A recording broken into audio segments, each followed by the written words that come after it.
नमस्कार दोस्तों, पीसीएस गुरुजी में आपका स्वागत है। दोस्तों कल एक वीडियो बनाया था मैंने, जिसमें मैंने ये कहा था कि जो लोग सेलेक्ट होते हैं वो एक कंप्लीट पढ़ाई करते हैं, लेकिन जो लोग ये कहते हैं कि सर हर बार मेरा सिलेक्शन 2 नंबर 3 नंबर से रुक रहा है, एक्चुअली में वो कंपटीशन से बहुत दूर होते हैं।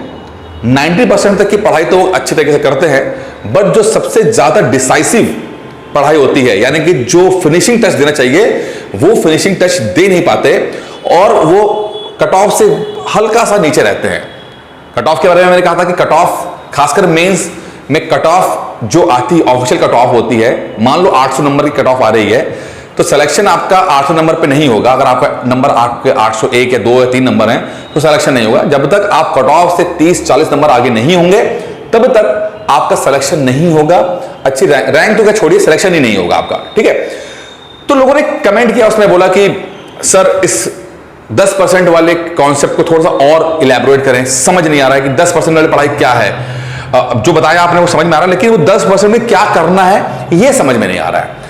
तो कमेंट बॉक्स में मैंने देखा कि कई लोगों ने इस बात को उठाया, तो मुझे लगा कि शायद स्टूडेंट्स थोड़ा समझ नहीं पा रहे हैं। मुझे लगा कि इसको और समझाना चाहिए, इसीलिए मैं इस वीडियो को लेकर आया हूं, जिसमें कि हम वो 10% को समझ पाए कि वो एक्चुअली वो 10% है क्या, जो कि सबसे बड़ा फैक्टर साबित होता है।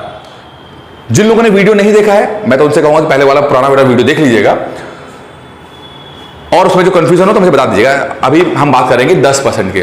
देखिए, कहीं पर लिखा नहीं है कि कौन से सिलेबस जो है वो 90% में आता है और क्या चीज 10% में आती है। पहले तो समझिए, कहीं पर फिक्स नहीं है कि मैं आपको ये बोलूं कि ये 10% है, ये 90% है। नहीं, ऐसा नहीं है। अब बात को समझने की कोशिश करना। जब हम तैयारी करते हैं तो हर स्टूडेंट एक समय के बाद तैयारी करते करते एक लेवल पे आ जाता है। मान लीजिए एक लेवल पे आ गया, उस लेवल के बाद उसको लगता है कि मेरा सिलेक्शन नहीं हो रहा है, या इसमें कुछ सुधार नहीं कर, या अपनी तैयारी में सुधार नहीं कर पा रहा होता है, कुछ नया इनपुट नहीं डाल पा रहा होता है। हर साल वो पेपर देता है, 2-3 नंबर से रुकता है, फिर वही पुराना कंटेंट पढ़ता है, फिर वो 2-3 नंबर से रुक जाता है, लेकिन कभी भी उस लक्ष्मण रेखा को पार नहीं कर पा रहा है। अब ये क्यों नहीं पार कर पा रहा है, इसको समझते इस बात से हैं कि महान साइंटिस्ट आइंस्टाइन ने कहा था कि बेवकूफ वो है या पागल वो है जो एक ही काम को बार बार करता है और ये सोचता है कि रिजल्ट जो है वो अलग आए। बहुत इंटरेस्टिंग है कि बेवकूफ वो है जो ये सोचता है वो काम तो एक प्रोसेस वो एक ही करेगा और सोचता है कि रिजल्ट अलग आ जाए। तो भैया जब आपने किताबें जब आपने एक ही तरह की पढ़ी हैं, कंटेंट आप वही पढ़ रहे हो, कुछ उसमें एक्स्ट्रा चेंजेस नहीं कर रहे हो, तो रिजल्ट कैसे चेंज हो जाएगा? रिजल्ट तो वही रहेगा, असफलता। हाँ, आपने कुछ नया प्रोसेस डाल दिया होता, कुछ नया तरीके से पढ़ाई कर ली होती, कुछ नई इंफॉर्मेशन आपने ले ली होती, कुछ अपने आप को इवेल्युएट किया होता कि हाँ मैं कहां पर मजबूत हूं, कहां पर वीक हूं, ढंग से इवेल्युएशन किया होता और उसके हिसाब से पढ़ाई की होती, तो संभव है कि आपका जो रिजल्ट है वो अलग हो जाता। लेकिन प्रॉब्लम क्या है, जो व्यक्ति 2-3 साल से पढ़ाई कर रहा है वो ये सोचता है कि यार सब कुछ यही तो होता है, YouTube पे जो वीडियोस आ जाते हैं वही पढ़ाई है। नहीं, मैं पहले भी, YouTube अच्छा है, बहुत अच्छा है, बट सफिशिएंट नहीं है। कोई व्यक्ति YouTube पे कंप्लीट इंफॉर्मेशन नहीं दे रहा है आपको। इंफॉर्मेशन और कंप्लीट इंफॉर्मेशन डिफरेंस है दोनों के अंदर। 10% का तो गेम है भाई साहब, 10% का गेम है, समझिए। 90% चीजें मिल जाती हैं, 10% क्या नहीं मिल पा रहा है। तो हमें ये समझना है कि हम किस चीज में कमजोर पड़ रहे हैं। मैक्सिमम लोगों को तो अपना सिलेबस नहीं पता होता। बताइए, छोड़िए बड़ी बातें, सिलेबस कितने लोगों ने देखा है? सिलेबस ही नहीं पता होता आपको। आप सोचते हो किसी का फलाना वीडियो देख लिया, ढिमकाना वीडियो देख लिया और तैयारी करना शुरू कर दिया आपने। किसी के फलाना पीडीएफ डाउनलोड कर लिया, ढिमकाना पीडीएफ, ये देखा नहीं कि भैया वो सिलेबस में है या नहीं है, वो इंपॉर्टेंट रहे, पिछले 5 साल में सवाल से आए हैं नहीं आए हैं, या उसमें से किस तरह के सवाल आ रहे हैं। किसी ने कहा घटना चक्र पढ़ लो, सिलेक्शन हो तो घटना चक्र पढ़ रहे हैं, ये भूल जाते हैं कि अब रिपीट सवाल आना कम हो गए। तो कहने का मतलब सिर्फ यहां पर यह है कि हम अपनी तैयारी को इवेल्युएट करें, और अगर हमारी तैयारी एक स्तर पे आकर रुक गई है तो हम अपनी तैयारी को इवेल्युएट करें, अपने आप को इवेल्युएट करें और जो कमियां हो रही हैं उसको दूर करने की कोशिश करें। अब दूर करने के लिए आपको एक्सटर्नल हेल्प की जरूरत पड़ेगी, तो कुछ नई किताबें, नया पढ़ाई का सोर्स, नई गाइडेंस लीजिए। खासकर ये मैं देख रहा हूं 2-3-4 साल से तैयारी कर रहे हैं, वो एक जगह पे आकर रुक जाते हैं। उनके दिमाग में इतना कचरा भर जाता है कि वो नया थॉट उनके दिमाग में आता ही नहीं है। ये वो लोग 3-4 साल से तैयारी कर रहे हैं, यूट्यूब के 50-1,000 वीडियो देखकर उनके दिमाग में वो कचरा भर चुका है। अब कोई समझाने की कोशिश करता है तो समझते नहीं है। कोई बता रहा है कि भैया तुम ये पढ़ लो, ना ना ना, मैं तो काबिल हो चुका हूं, मुझे सब कुछ पता है। और यही जो एटीट्यूड है कि मुझे सब कुछ पता है और यही सब तो पढ़ाया जाता है, यही कारण है कि सफल नहीं हो पा रहा है, क्योंकि नया थॉट लेने को तैयार नहीं है, नई बात सुनने को तैयार नहीं है वो, और अपनी पुरानी बात के चक्कर में हर बार वही प्रोसेस फॉलो करता है, हर बार वही किताबें फॉलो करता है, और हर बार वो असफल हो रहा है वो, और होता रहेगा वो। और प्री निकाल भी लोगे तो कौन सा तीर मार लोगे यार? प्री निकाल भी लोगे तो क्या तीर मार लोगे? मीन्स अपने आप एक अलग दुनिया है। अब प्री निकालने के लिए 5 साल लगाए तो मेंस निकालने के लिए 10 साल लगाओगे क्या? इतना फुर्सत लेकर आए हो क्या आप लोग? तो पहले तो अपने दिमाग में जो कचरा भरा है आप निकालिए, उसको थोड़ा हल्के हो जाइए, फील लाइट। और जब नहीं समझ में आ रहा होता है तो आंखें बंद करके जो अनुभवी लोग हैं उनसे सुन लेना खराब नहीं है। जो एक्सपीरियंस वाले लोग होते हैं, अगर वो कुछ नई बात बता रहे हैं तो उसको समझ लेना में कोई हर्जा नहीं है, कोई हर्ज नहीं है। ईगोइस्टिक मैटर मत बनाइए।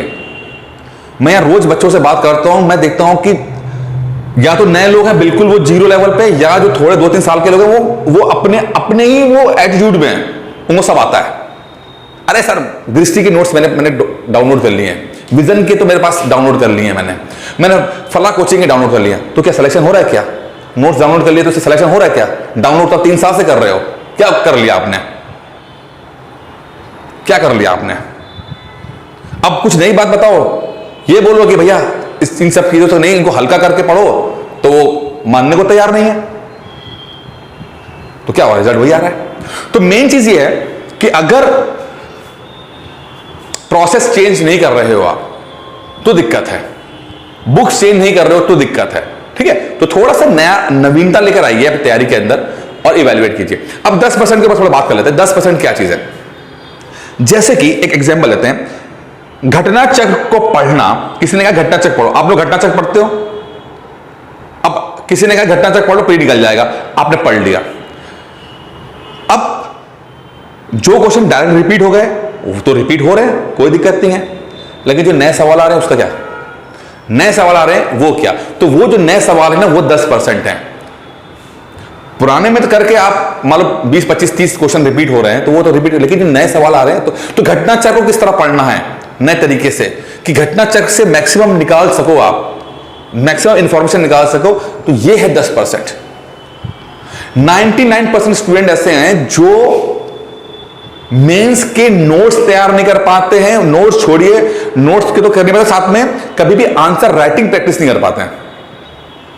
मैं हमेशा कहता हूं कि सिलेक्शन जो है वो चमत्कार नहीं है, सिलेक्शन एक प्रोसेस है, एक निहायती बोरिंग प्रोसेस। रोज आपको एक ही पैटर्न को फॉलो करना होता है, नई नई चीजें नहीं मिलेंगी भाई साहब। यहां पे कोई रंगारंग कार्यक्रम नहीं हो रहा है। आपको डिसिप्लिन होना पड़ेगा, और डिसिप्लिन का मतलब है एक ही काम रोज करना, बार बार बार बार बार बार करना।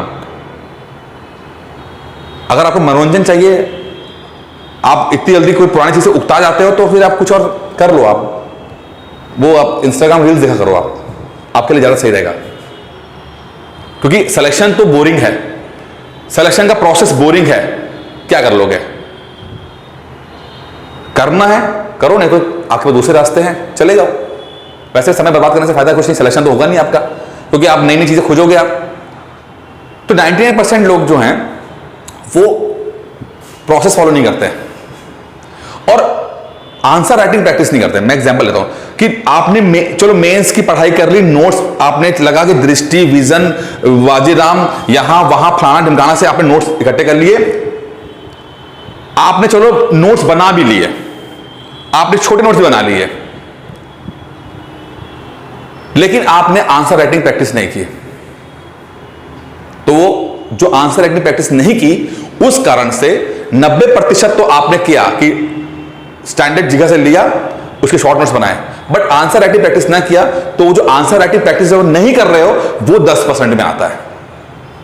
वो है 10% जो आप नहीं कर रहे हो, इसलिए सिलेक्शन नहीं हो रहा आपका। जो घटना चक्र आप पढ़ रहे हो वो 90% में है, बट घटना चक्र के अंदर नया चीज किस तरह से, या उसके अंदर किस तरह, जैसे मैं हमेशा कहता हूं कि घटना चक्र में जो ऑप्शंस होते हैं उनको भी बनाओ। जैसे क्वेश्चन में एक क्वेश्चन है, उसके 4 ऑप्शन है, तो एक तो उसका आंसर होगा, लेकिन 3 जो ऑप्शंस होंगे उसके बारे में पढ़ना, वो है 10%। वो आपको एक एक्स्ट्रा एज देगा, एक्स्ट्रा इंफॉर्मेशन देगा आपको, वो है 10%। तो 10% वो है जो आपको एक्स्ट्रा नॉलेज दे रहा है, एक्स्ट्रा आपको तैयार कर रहा है, एक्स्ट्रा आपको एक्स्ट्रा चाहिए, क्योंकि जो आप कर रहे हैं वो सफिशिएंट नहीं है, सफिशिएंट नहीं हो रहा है। अगर उससे सिलेक्शन हो रहा होगा तो बहुत अच्छी बात है, लेकिन अगर आपके सिलेक्शन बार बार 2-3 नंबर से हो रहा है, इसका मतलब है कि आप जो कर रहे हैं वो सफिशिएंट नहीं है, आपको नया कुछ करना पड़ेगा, ज्यादा कुछ करना पड़ेगा। तो अपना ईगो छोड़िए, अपना ईगो छोड़िए और प्रिपरेशन को तरीके से लीजिए। आप सब कुछ नहीं जानते हो ना, 4, 5, 100, 50 वीडियो देख लेने से आप सब कुछ नहीं जान गए, ठीक है।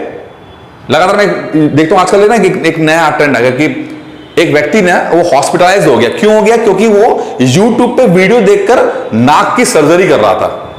नाक की सर्जरी YouTube वीडियो देखकर, क्या वो हॉस्पिटल चला गया? वही कुछ आपके साथ हो रहा है। कुछ 15, 20, 50 वीडियो रोज देखते हो, अलग अलग लोगों की अलग अलग बातें सुनते हो, उसके बाद वही ढाक के 3 पात, वहीं के वहीं रुके पड़े हुए हो। तो इन सब चीजों को खत्म कीजिए, एक प्रॉपर तरीके से फॉलो कीजिए, प्रोसेस फॉलो कीजिए, अपने आप को इवैल्यूएट कीजिए। पहले अपने आप को इवैल्यूएट कीजिए, जो कमियां हैं उसको डिस्कस कीजिए, और अगर आपको अपनी कमियां समझ में नहीं आ रही हैं तो किसी एक्सपर्ट से गाइडेंस लीजिए, और उसके लिए अगर एक्स्ट्रा पे करना पड़े तो करो ना पे, क्या दिक्कत है? अरे सबसे कीमती चीज तो तुम खो ही रहे हो, वो समय तुम्हारा। या तो अनंत समय आप लेकर आए हो तो कोई दिक्कत नहीं है, क्योंकि हर चीज मुफ्त के चक्कर में ना फंसो। एक मैं कंपनी मुफ्त का लेकर अरे नौकरी करके तनख्वाह नहीं चाहिए क्या तुम्हें? नहीं लोगे तनख्वाह? तो कोई तुम्हारा एक्सपर्ट तुम्हें कुछ गाइड करेगा तो तुम्हें कुछ उसको पे नहीं करना चाहिए। वो तुम्हारा सबसे इंपॉर्टेंट चीज बचा रहा है, वो समय बचा रहा है तुम्हारा। तो ये एटीट्यूड जो है ना कि यूट्यूब से फ्री में ले लेंगे सब कुछ, उससे सबसे बड़ा नुकसान आपको हो रहा है। खुद को सबसे बड़ा आपको हो रहा है। दुनिया बेवकूफ नहीं है जो वहां पर वो एक्सपर्ट एडवाइस लेके पे करती है। तो फ्री के पीडीएफ की जो आदत पड़ गई है ना, फ्री के वीडियो देखने की जो आदत पड़ गई, उससे नुकसान भी बहुत होता है। तो अगर आप इवैल्यूएट कर सकते हो अपने आप को तो कर लो, नहीं कर पा रहे हो तो किसी एक्सपर्ट से डिस्कस कर लो जो ज्यादा अनुभवी हो, और पूछो कि मेरी क्या कमियां रह रही हैं। उसके बाद जो कमियां रह रही हैं उस पर किस तरह से क्या स्ट्रैटेजी वाला काम किया जा सकता है वो कर लो, और आप देखोगे कि जो 10% है, अगर उस पर 5% भी कवर कर पाए, सिलेक्शन आपका हो जाएगा। ठीक है, तो बस यही कहना चाहता हूं कि पहले अपने आप को जानिए, समझिए, अपनी प्रिपरेशन को देखिए कि जो किताबें पढ़ रहे हो, जिस तरह से पढ़ रहे हो, वो क्या तरीका सही है। अगर कुछ समझ में नहीं आ रहा है तो किसी एक्सपर्ट से बात कीजिए और देखिए क्या क्या और सुधार हो सकता है, और किस तरह सुधार हो सकता है, क्या एक्स्ट्रा किताबें चाहिए, क्या एक्स्ट्रा प्रोसेस चाहिए, और उसको फिर उन किताबों को, उन एक्स्ट्रा प्रोसेस को फॉलो कीजिए, और थोड़ा सा दृढ़ संकल्प लेकर फॉलो कीजिए, और आप देखोगे कि आपका रिजल्ट जो है आपके फेवर में आना शुरू हो जाएगा और आपका सिलेक्शन हो जाएगा। दुनिया में सभी लोग इसी तरह को फॉलो करते हैं, सफल लोग, तो उन्हीं की तरह आप भी सफल हो। हर दिन अपने आप में सुधार करने की कोशिश कीजिए, जहां खड़े हो वहां खड़े मत रहो, सुधार करने की कोशिश कीजिए, और देखोगे एक दिन आपका सिलेक्शन हो जाएगा। कोई ये रॉकेट साइंस नहीं है, बस थोड़ा सा समझने वाली बात है। बाकी इस वीडियो दोस्तों इतना ही था। उम्मीद करता हूं ये वीडियो समझ में आया होगा आपको। धन्यवाद।